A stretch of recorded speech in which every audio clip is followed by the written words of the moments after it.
Hello everyone, welcome to the student channel. इस video में मैं बात करूंगा कि कैसे मैंने अपना मैथमेटिक्स को स्ट्रॉन्ग किया था और किस तरह से आपको मैथमेटिक्स पढ़ना चाहिए जिससे आप बेसिक से लेकर के और अपने अच्छे लेवल तक मैथ्स को स्ट्रॉन्ग कर सकते हैं। जो भी एग्जाम में क्वेश्चन आते हैं कैसे उसकी प्रैक्टिस करनी चाहिए और कैसे मैंने अपना बेसिक से मैथ्स को स्ट्रॉन्ग बनाया था, उसके बारे में मैं इसमें बात करूँगा।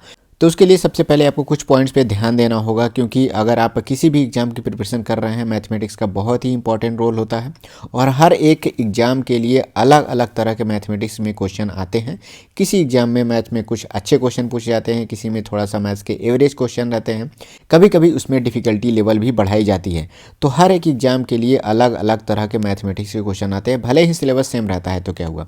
तो उसके लिए क्या क्या पॉइंट आपको ध्यान देने होंगे। सबसे पहले एग्जाम को लेकर के आपको पता होना चाहिए कि कौन से एग्जाम की आप प्रिपरेशन कर रहे हैं। अगर आप लोग एसएससी का प्रिपरेशन कर रहे हैं तो उसके लिए मैथमेटिक्स का लेवल थोड़ा सा अलग रहता है।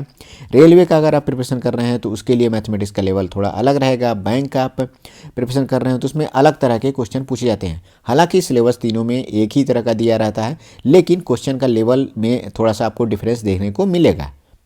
अब बात करते हैं रेलवे का। अगर आप प्रिपरेशन कर रहे हैं तो उसको सबसे पहले आपको जानना होगा कि उसमें किस तरह के क्वेश्चन पूछे जाते हैं।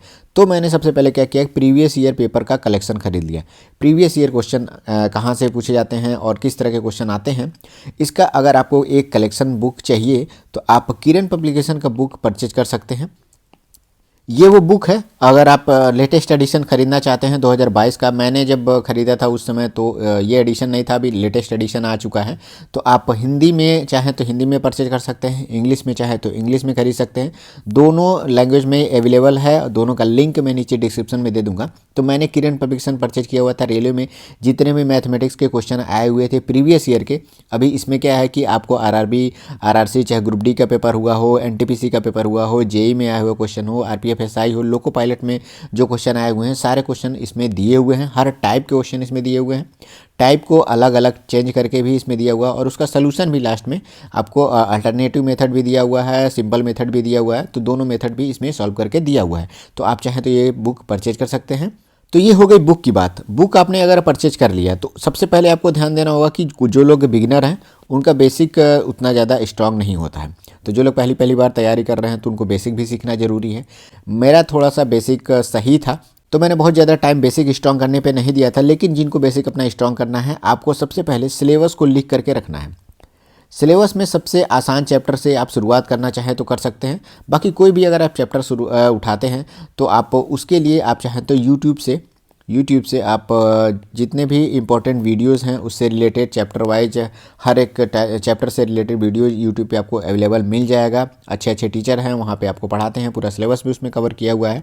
तो आप वहाँ से पूरा चैप्टर को देखिए, उसमें जितने भी इंपॉर्टेंट क्वेश्चन वो कराते हैं उसको नोट आप ज़रूर करिए, क्योंकि वो लोग कम टाइम में अच्छे टाइप के क्वेश्चन होते हैं, हर एक टाइप को कवर करते हैं। तो आप नोट्स ज़रूर बनाइए, बहुत ही इंपॉर्टेंट चीज़ होता है नोट्स बनाना। और मेरे पास भी मैथमेटिक्स का नोट्स तभी का रखा हुआ है और आज भी मैं कभी देखना होता है तो उसको मैं ज़रूर खोलता हूँ, उस पर पढ़ता हूँ और उसमें हर टाइप के क्वेश्चन अलग अलग करके मैंने रखा हुआ है। कुछ भी अगर नया क्वेश्चन आता है तो मैं उसी में ऐड करके रखता हूँ। हर एक चैप्टर में मैंने 5 से 6 पेज करके मैंने छोड़ा हुआ है। तो कभी भी मुझे अच्छा क्वेश्चन मिलता है तो मैं उस चैप्टर के आगे उसको वहाँ पे नोट करता हूँ। तो नोट्स बहुत ज़रूरी है, आप नोट्स बनाइए। उसके बाद आते हैं प्रैक्टिस पे। प्रैक्टिस बहुत इंपॉर्टेंट है, सभी लोगों को पता है। बिना प्रैक्टिस के मैथ को स्ट्रॉन्ग करना तो नामुमकिन सा ही है, सबको पता है। तो मैं क्या करता था उस समय, जब भी मैं पढ़ता था, करीब 150 प्लस क्वेश्चन का मैं टारगेट बनाता था। करीब 150 क्वेश्चन या 200 क्वेश्चन के आसपास में टारगेट बनाता था और कभी भी मेरा उतना टारगेट अचीव नहीं हो पाता था। वीक में मैं कोशिश करता था किसी एक दिन या 2 दिन ये टारगेट अचीव हो जाता था, उतना क्वेश्चन मैं कर लेता था। लेकिन कभी किसी दिन मेरा 80 क्वेश्चन हो रहा है, कभी मेरा 100 क्वेश्चन तक पहुंच पाया, 120 क्वेश्चन के आसपास में पहुंच पाया। तो इससे ये रहता था कि अगर आपका टारगेट थोड़ा सा ज़्यादा है तो आप उतना एफर्ट देते हैं। अब इसको अचीव कैसे करना, कैसे मतलब एक ही बैठे आप 100 क्वेश्चन नहीं लगा पाएंगे।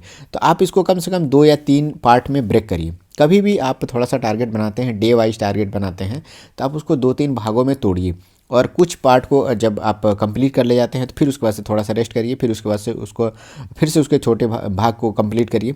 तो क्या होता था कि करीब 30 क्वेश्चन करा मैंने, फिर रेस्ट किया, फिर 30 क्वेश्चन करा मैंने, फिर रेस्ट किया और इसी तरह से 3 बार कंप्लीट करने के बाद करीब 100 क्वेश्चन के आसपास पहुँचने के बाद लगता था ज़्यादा टाइम हो गया, फिर दूसरा सब्जेक्ट मैं उसमें पढ़ता था।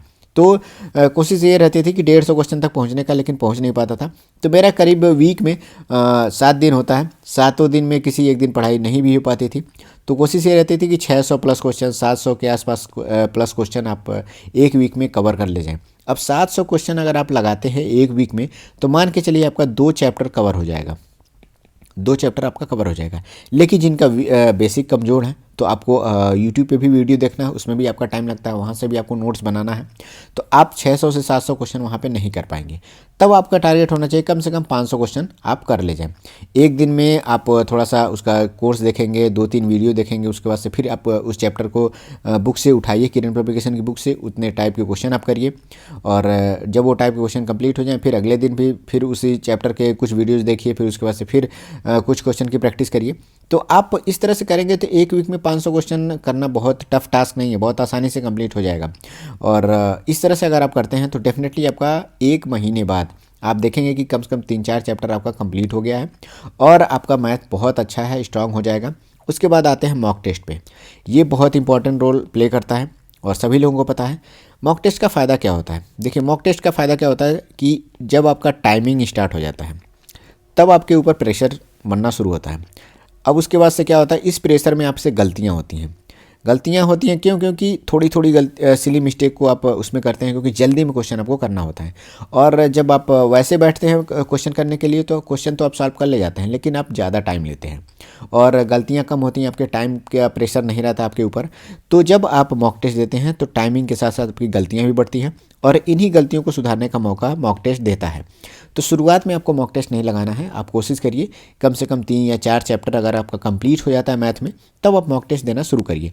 और मॉक टेस्ट में एक चीज़ और फ़ायदा होता है कि जब आप प्रैक्टिस करते हैं, तो उस समय क्या होता है कि आप पर्टिकुलर चैप्टर पढ़ रहे होते हैं, तो उसमें एक टाइप के क्वेश्चन आप 3-4 कर लेते हैं। उसके बाद से 5वां 6ठा क्वेश्चन जब आप करने जाते हैं उसी टाइप का, तो आपको सोचने में ही आपका क्वेश्चन मतलब हो जाता है, आपको लिखने की ज़रूरत नहीं पड़ती है।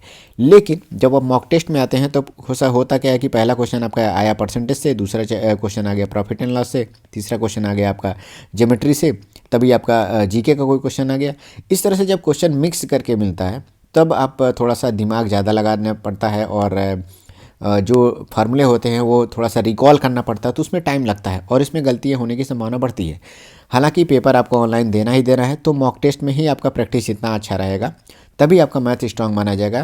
क्योंकि होता क्या है कि एग्जाम में तो आप करीब अगर 25 क्वेश्चन आता है, तो उसमें जो क्वेश्चन 4-5 क्वेश्चन मान लीजिए आपका जो गलत होता है, घर पे आप आ करके आप उसको सॉल्व करते हैं, तो उसमें से 2-3 क्वेश्चन आप सॉल्व कर ले जाते हैं। होता क्या है कि वहाँ पर घर पे आने के बाद प्रेशर नहीं रहता है, माइंड आपका फ्रेश रहता है। तो ये चीज़ें कम करनी है आपको। 4-5 क्वेश्चन जो आपका एग्जाम में गलत होता है, वो कब कम होगा? जब आप घर पे बैठ के मॉक टेस्ट देंगे और प्रैक्टिस करेंगे। जो गलतियाँ आपकी होंगी, जो कठिन क्वेश्चन आएंगे, उसको नोट्स में लिखना है, क्योंकि रिवीजन के टाइम में आपको दोहराना है।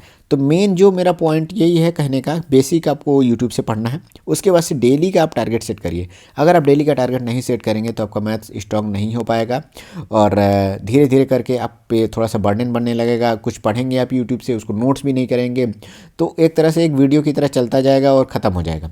और उसको रिवाइज भी अगर आप नहीं करेंगे तो भी आपका नुकसान है। तो रिवीजन भी बहुत बहुत ज़रूरी है। 3 पॉइंट को आपको ध्यान देना है। आपको सबसे पहले ध्यान देना होगा कि कौन सी एग्ज़ाम की आप प्रिपरेशन कर रहे हैं, उससे रिलेटेड आप प्रीवियस ईयर क्वेश्चन खरीदिए, अधिक से अधिक क्वेश्चन करिए प्रीवियस ईयर पेपर का, और बेसिक को स्ट्रॉन्ग करिए यूट्यूब से। चाहे तो आप कोचिंग कर रहे हो तो कोचिंग सेंटर के नोट्स से, आप वहाँ की जो क्लासेस ले रहे हैं वहाँ से आप स्ट्रॉन्ग कर सकते हैं। इन्हीं सब तरीक़ों से मैंने अपना मैथ्स स्ट्रॉन्ग किया था और मेरा बहुत अच्छा स्कोर इसमें आया हुआ था। तो अगर आप बुक परचेज करना चाहते हैं किरण पब्लिकेशन का, तो आप नीचे लिंक मैंने दिया हुआ है, तो वहाँ से जाकर के आप ऑनलाइन परचेज कर सकते हैं। चाहे तो आप नज़दीकी शॉप पर भी जाकर के आप वहाँ से खरीद सकते हैं। और कोई भी डाउट हो तो आप कमेंट सेक्शन में पूछ सकते हैं। चाहे तो इंस्टाग्राम पे द स्टूडेंट को फॉलो कर सकते हैं, आईडी है @thestudent.study। Thank you, all the best.